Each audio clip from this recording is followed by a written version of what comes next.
Hello everyone, welcome back to the channel on NCRT with Madhvi.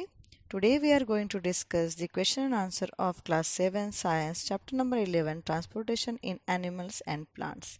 So without any further delay, let's get started. So here is the question number 1. Mass structures given in column 1 with functions given in column 2. तो column 1 और column 2 की जो चीज़ें हैं functions हैं उन्हें आपको यहाँ पे मैच करना है। कॉलम 1 का फर्स्ट है stomata, second xylem, 3 root hairs, 4 phloem. Column 2 में है absorption of water, transpiration, transport of food, transport of water, synthesis of carbohydrates. तो आंसर है यहाँ पे कॉलम 1 में देखा है स्टोमेटा। स्टोमेटा किससे मैच होता है, क्या फंक्शन है उसका? तो ट्रांसपिरेशन, ट्रांसपिरेशन करना ये काम है स्टोमेटा का।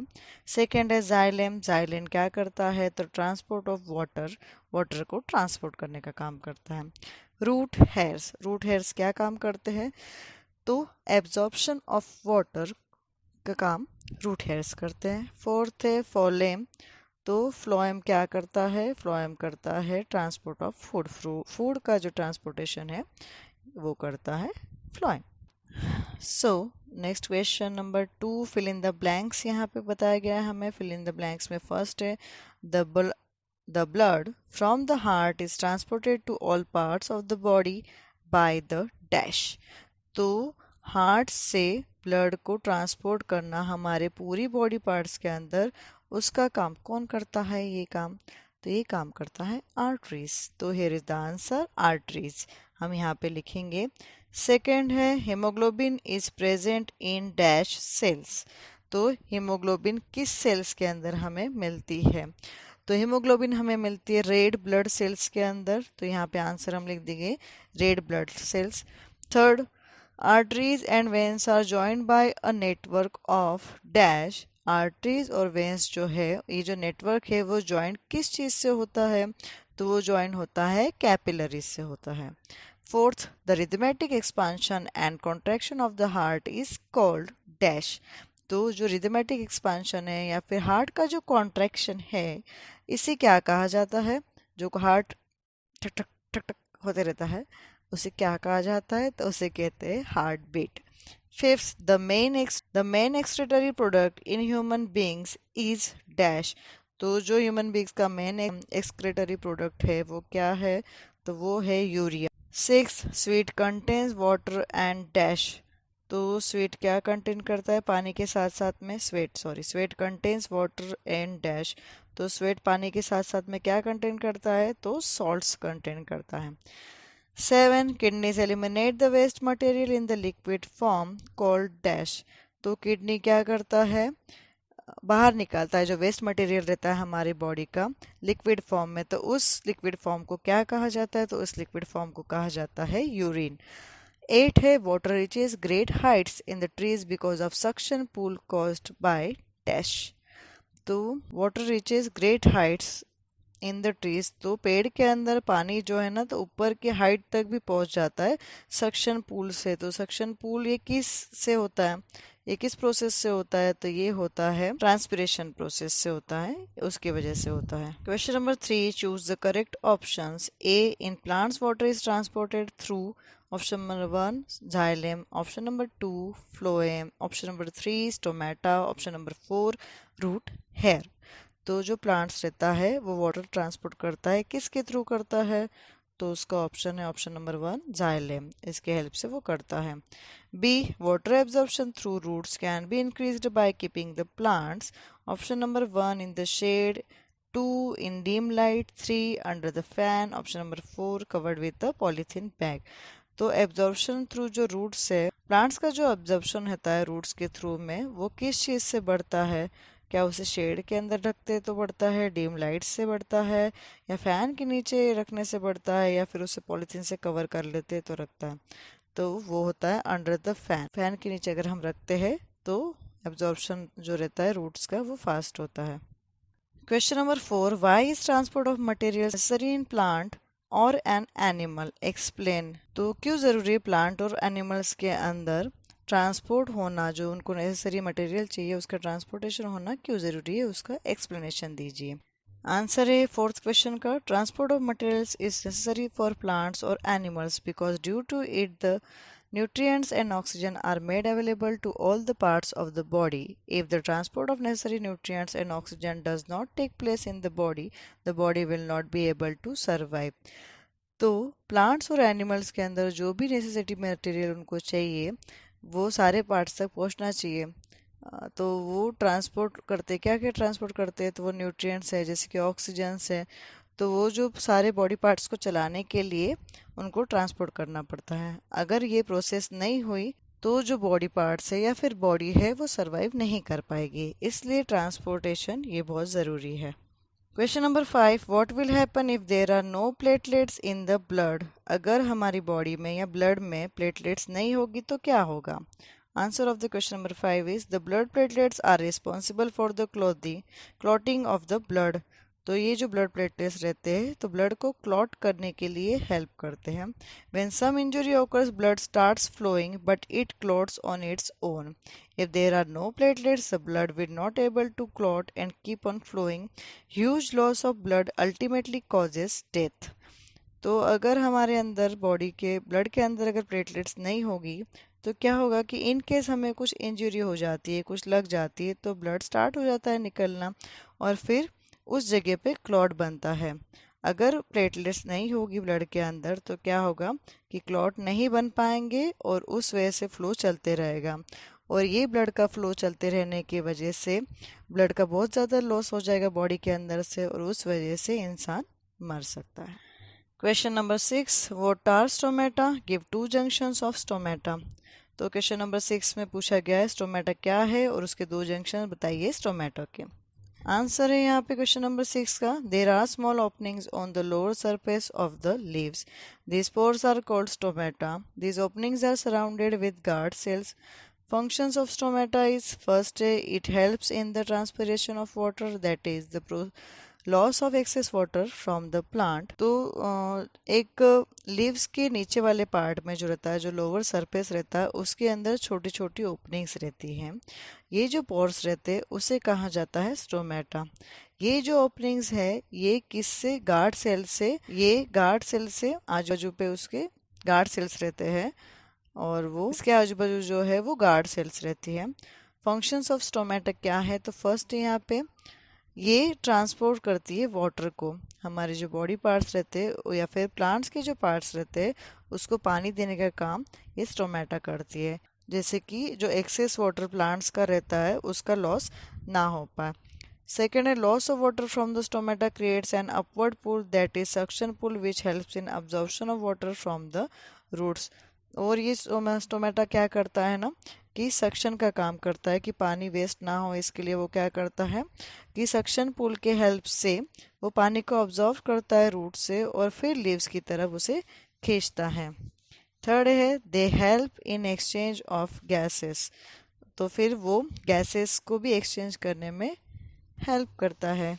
Question number 7, does transpiration serve any useful function in plants, explain. Transpiration process जो है वो प्लांट्स के अंदर कोई यूजफुल फंक्शन का काम करती है क्या, ये चीज एक्सप्लेन कीजिए।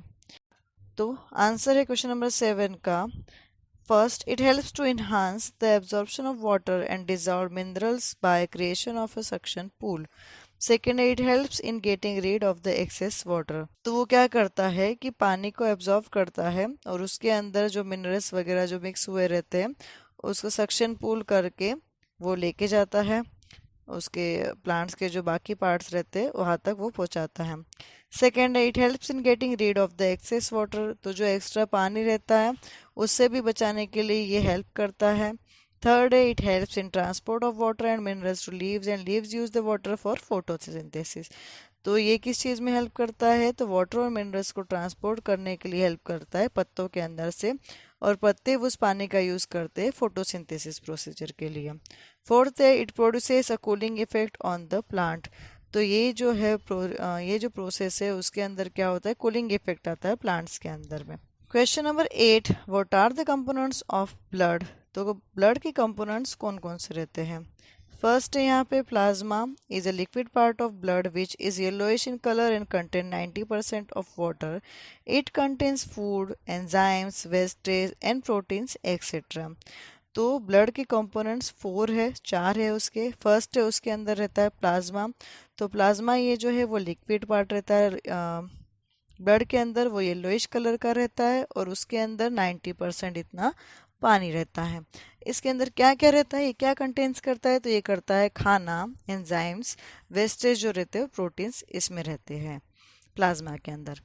सेकेंड है red blood cells are disc shaped cells containing red colored pigment called hemoglobin in it. Hemoglobin helps in transportation of oxygen. तो सेकेंड रहता है इसका पार्ट कंपोनेंट जो है वो रेड ब्लड सेल्स रहता है. Red blood cells disc shape की रहती है सेल्स है, ये एक रेड कलर का रहता है इसमें. इसे कहा जाता है हीमोग्लोबिन कहा जाता है. और हीमोग्लोबिन क्या करता है, तो वो ऑक्सीजन को ट्रांसपोर्ट करने का काम जो है वो हीमोग्लोबिन करता है. थर्ड है white blood cells are the fighting cells which protects us against bacteria and foreign materials causing infection. Third component रहता है ब्लड का वाइट ब्लड सेल्स. तो ये क्या करता है कि ये फाइटिंग सेल्स की तरह काम करता है और जो बैक्टीरिया रहते हैं या फिर फॉरेन मटेरियल्स रहते हैं जिसकी वजह से हमें इन्फेक्शन होता है, जो बाहर की जो भी बैक्टीरियाज रहते हैं वो हमारी बॉडी के अंदर आ जाते हैं और फिर इन्फेक्शन होता है हमें, तो उससे फाइट करने के लिए या फिर उससे बचाने का काम वाइट ब्लड सेल्स करते हैं.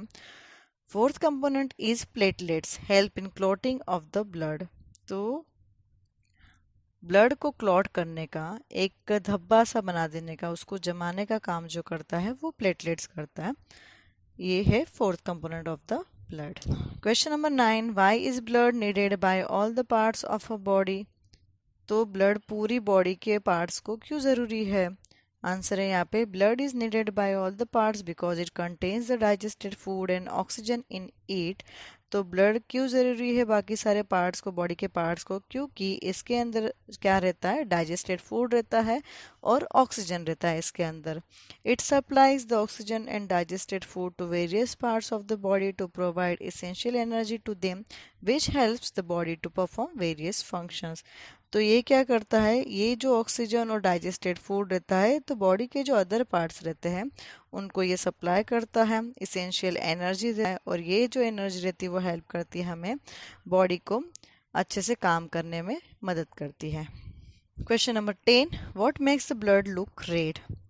खून लाल कलर का क्यों दिखता है. सबसे इम्पोर्टेंट क्वेश्चन, सबके दिमाग में आने वाला क्वेश्चन है. Answer of the question number 10 is a red pigment called hemoglobin gives the blood its red color. This pigment helps in carrying oxygen to various parts of the body by blood. तो haemoglobin जो रहता है ये एक red pigment है, उस वजह से ब्लड का कलर जो है वो रेड कलर का हो जाता है और ये पिगमेंट हेल्प करता है हमें जो बॉडी के जो पार्ट्स रहते हैं उनको ब्लड पहुंचाने का और उन्हें ऑक्सीजन देने का काम ये हीमोग्लोबिन करता है. Question number 11, describe the function of the heart. Heart के फंक्शन आपको यहाँ पे डिस्क्राइब करना है. उसका आंसर है the right auricle and ventricle receive blood with carbon dioxide from all parts of the body. The collected blood is then pumped to the lungs for the purification. In lungs, the exchange of gases takes place and purified blood is sent back to left auricle. तो जो right auricle और जो ventricle रहते हैं वो क्या करते हैं, ब्लड को रिसीव करते हैं. ब्लड के अंदर तब क्या क्या रहता है, तो कार्बन डाइऑक्साइड रहता है. जो बाकी जो बॉडी के पार्ट्स रहते हैं उससे मिला हुआ कार्बन डाइऑक्साइड वहाँ पे मिक्स हुआ रहता है. फिर ये जो कलेक्ट हुआ हुआ ब्लड रहता है जिसके अंदर कार्बन डाइऑक्साइड रहता है तो वो क्या होता है, पंप होता है लंग्स के अंदर फॉर द प्यूरिफिकेशन. इस ब्लड को प्यूरिफाई करने के लिए वो लंग्स किया जाता है. In lungs the exchange of gases takes place and purified blood is send back to left auricle. तो इस लंग्स में क्या होता है कि गैसेस का एक्सचेंज होता है और फिर वो ब्लड को प्यूरिफाई करते हैं और वो जो प्यूरिफाइड ब्लड रहता है वो वापस भेजा जाता है. तो वो वापस कहाँ पे भेजा जाता है, जो लेफ्ट ऑरिकल रहता है वहाँ पे भेजा जाता है. It pumps it to the left ventricle which in turn pumps of the purified blood to all parts of body through arteries. तो ये पंप करने के बाद में लेफ्ट वेंट्रिकल के वहाँ जाता है और फिर वो वापस ये जो प्यूरिफाई रहता है ये पंप प्यूरिफाइड ब्लड जो रहता है वो वापस फिर से पंप होके जो बॉडी के अदर पार्ट्स है, ये प्यूरिफाइड ब्लड वहाँ पे चले जाता है। वो किसके थ्रू जाता है? फिर आर्टरीज के थ्रू जाता है। तो ये जो सारी प्रोसेस है ये करने का काम करता है हार्ट का काम ये है। Question number 12, why is it necessary to excrete waste products? तो वेस्ट प्रोडक्ट को निकालना क्यों ज़रूरी है? आंसर है यहाँ पे, certain waste and toxic products are formed during functioning of body cells. The waste products like urea, etc. are toxic. When these toxic materials are not removed from the body, they get mixed with the blood and can damage the cells of the body. It is necessary to remove such poisonous waste material from our body. तो waste material निकालना क्यों ज़रूरी है? तो answer यहाँ पे बताया गया है कि वेस्ट मटेरियल में कुछ सर्टन ऐसे वेस्ट रहते हैं या फिर टॉक्सिक प्रोडक्ट्स रहते हैं जो फंक्शन होता है ना बॉडी सेल्स का, उस प्रोसेस में वो फॉर्म होते हैं। तो ये जो वेस्ट प्रोडक्ट्स रहते हैं जैसे कि यूरिया है, ये बहुत ज़्यादा टॉक्सिक रहता है। और जब ये टॉक्सिक मटेरियल नहीं निकाला जाएगा बॉडी के अंदर से, तो वो क्या होगा, वो मिक्स हो जाएगा हमारे खून के साथ में, ब्लड के साथ में, और फिर क्या होगा कि हमारे जो बॉडी पार्ट्स है उसके सेल्स है उसको वो धीरे धीरे डैमेज करते जाएगा। इसीलिए ये नेसेसरी है कि इस टाइप के जो टॉक्सिक मटेरियल या फिर पॉइजनस वेस्ट है वो हमारी बॉडी से टाइम टू टाइम निकल जाए, इसीलिए ये excrete of waste product necessary है। Question number 13. Draw a diagram of the human excretory system and the label the various parts. तो excretory system है ह्यूमन का, उसको बनाना है आपको, उसके वेरियस पार्ट्स आपको बताने हैं और उसको लेबल करना है। तो यहाँ पे फर्स्ट ये दिख रहा है हमें, किडनी दिखाई है दोनों तरफ की, जो किडनी बीन्स रहती है उसके शेप की रहती है वो, तो किडनी। उसके बाद में रेनल वेन है बीच में, इधर साइड जो है राइट साइड में वो दिख रहा है रेनल आर्टरी दिख रही है, और किडनी के अंदर से जो पाइप जो नीचे आ रही है उसे कहा जाता है यूरेटर। और वो दोनों जो यूरेटर है वो मिलते हैं यूरिनरी ब्लैडर में, जहाँ पे हमारा यूरिन इकट्ठा होता है और फिर वो यूरेथ्रा से लेके यूरिनरी ओपनिंग से निकल जाता है बाहर हमारे बॉडी के बाहर। सो एवरीवन, यहाँ पे मैं आशा करती हूँ कि आपको सारे क्वेश्चन आंसर अच्छे से समझ में आ गए होंगे, और किसी भी पॉइंट पे वीडियो पसंद आई होगी तो please like share and subscribe कर लेना। मिलते हैं इसी तरह के नेक्स्ट वीडियो में। Till then you guys, bye bye and lots of blessings to all of you.